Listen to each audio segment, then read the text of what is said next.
नमस्कार, अपना एमपी देख रहे हैं आप। खबरों का रुख करेंगे।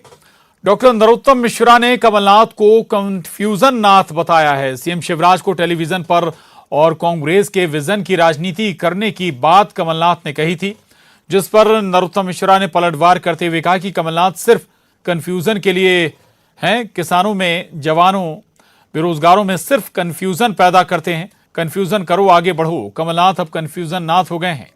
वहीं महाराष्ट्र में उद्धव सरकार के गिरने पर भी उन्होंने कहा कि मेरा देश बदल रहा है। पहली बार ऐसा हुआ है कि जब हिंदुत्व के नाम पर सरकार गिरी है। संजय राउत कह रहे थे कि विधायक अगवा हो गए हैं। वो भूल गए कि अगवा नहीं, भगवा हो गए हैं। महाराष्ट्र में सरकार का गिरना हनुमान चालीसा का प्रभाव है।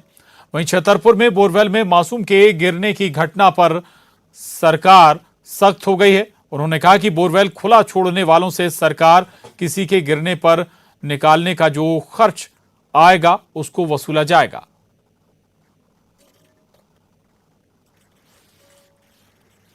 और टेलीविजन की बात नहीं, कमलनाथ जी सिर्फ कंफ्यूजन के लिए हैं। ये लगातार कंफ्यूजन पैदा करना कर्मचारियों में, व्यापारियों में, बेरोजगारों में, किसानों में, यही इनकी राजनीति का मूल मोटिव है। कंफ्यूजन करो और आगे बढ़ो। कंफ्यूजन नाथ हो गए हैं वो। ये उद्धव जी से पूछो, अब ये हनुमान चालीसा का ही प्रभाव है कि 40 दिन के अंदर 40 विधायक चले गए। केजरीवाल आ रहे हैं, वो कह रहे थे संजय राउत जी वहां पे कि हमारे विधायक अगवा कर लिए गए, अगवा हो गए। अरे राउत जी अगवा नहीं हुए थे, वो भगवा हो गए थे। एक बात और आप सबके माध्यम से मैं उन खुले हुए बोरवेल वालों के पास पहुंचाना चाहता हूं कि जो भी बोरवेल इस तरह से खुला छोड़ेगा और इस तरह की घटना होगी तो रेस्क्यू का पूरा खर्चा उनसे लिया जाए। इस पर विचार गंभीरता से किया जा रहा है। जितेंद्र शर्मा हमारे साथ जुड़े हुए हैं और जानकारी के साथ। जितेंद्र, सियासत गर्म है और निकाय पंचायत चुनाव के मद्देनजर तीखे हमले भी एक दूसरे पर हो रहे हैं। अब कमलनाथ कंफ्यूजन नाथ हो गए।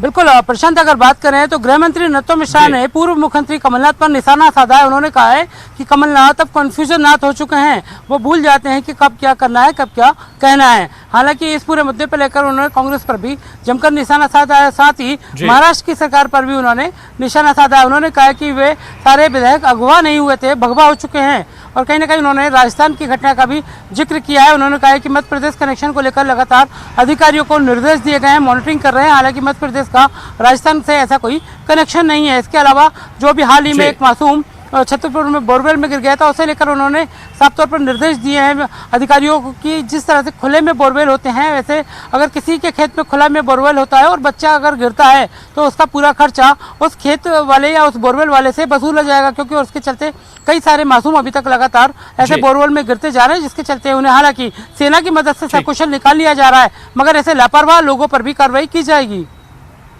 बिल्कुल बिल्कुल, ऐसे लोगों पर एक्शन भी होना चाहिए। शुक्रिया जितेंद्र जानकारी के लिए।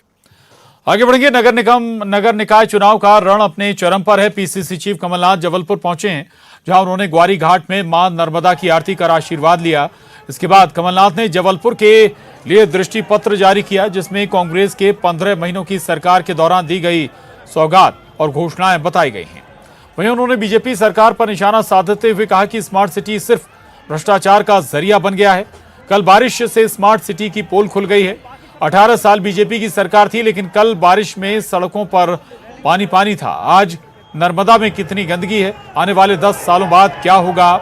वहीं कमलनाथ ने कांग्रेस उम्मीदवार के लिए रोड शो भी किया।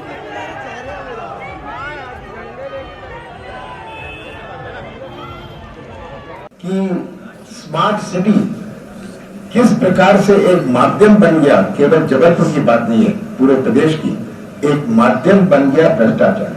कि ये देखिए, ये घोषणा कर गए, ये घोषणाओं की राजनीति। मैंने कभी घोषणा नहीं करी थी जो जबलपुर को दिया, मैंने कभी घोषणा नहीं करी थी। मैंने कहा ये घोषणा मैं तो टीवी में कहा था, आप सब भी सुनते रहते थे, ये करूंगा। ये भावनाओं से होता है, ये नियत से होता है, ये घोषणाओं से, जैसे मैंने कहा, ये विजन से होता है, टेलीविजन से नहीं होता।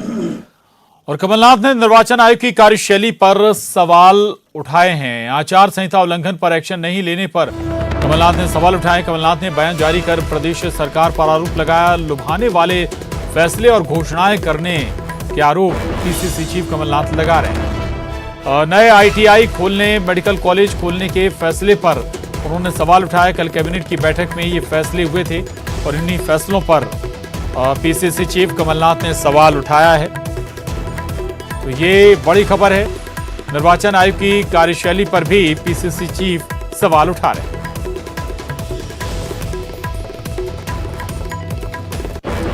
इधर इंदौर के लिए भी कांग्रेस ने वचन पत्र जारी कर दिया है। ये वचन पत्र सज्जन सिंह वर्मा ने जारी किया। इस मौके पर पूर्व मंत्री विजय लक्ष्मी साधो भी मौजूद रहीं। वचन पत्र में इंदौर में दिल्ली मॉडल लागू करने का वादा किया गया है।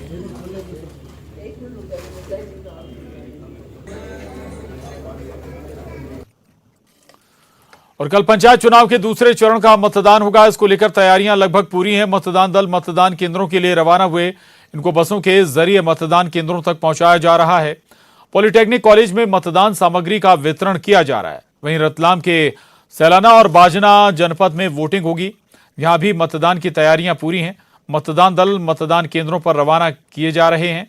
वहीं आगर मालवा में भी पंचायत चुनाव के दूसरे चरण के लिए 163 मतदान केंद्रों पर कल मतदान के लिए आज सामग्री का वितरण किया गया।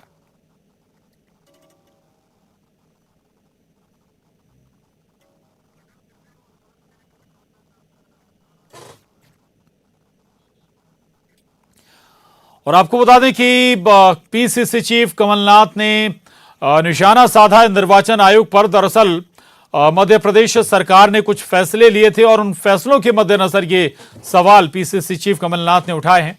आचार संहिता उल्लंघन पर एक्शन नहीं लिया गया, ये आरोप पीसीसी चीफ कमलनाथ ने लगाया है निर्वाचन आयोग पर।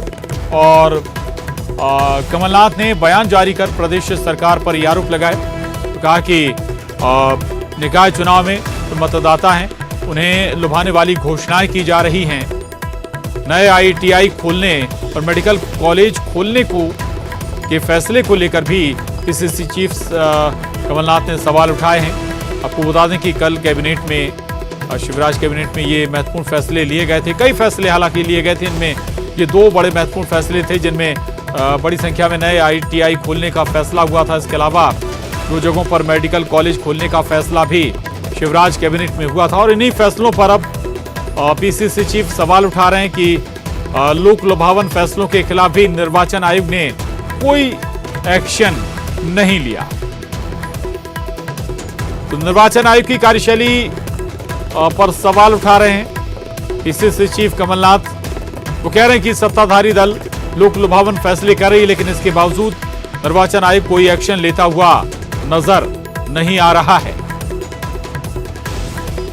दरअसल कल हुई कैबिनेट बैठक में शिवराज सरकार ने कई बड़े फैसले लिए थे। इनमें बड़ी संख्या में नए आईटीआई खोलने का ऐलान था। इसके अलावा 2 जगह मेडिकल कॉलेज खोलने का फैसला भी किया गया था।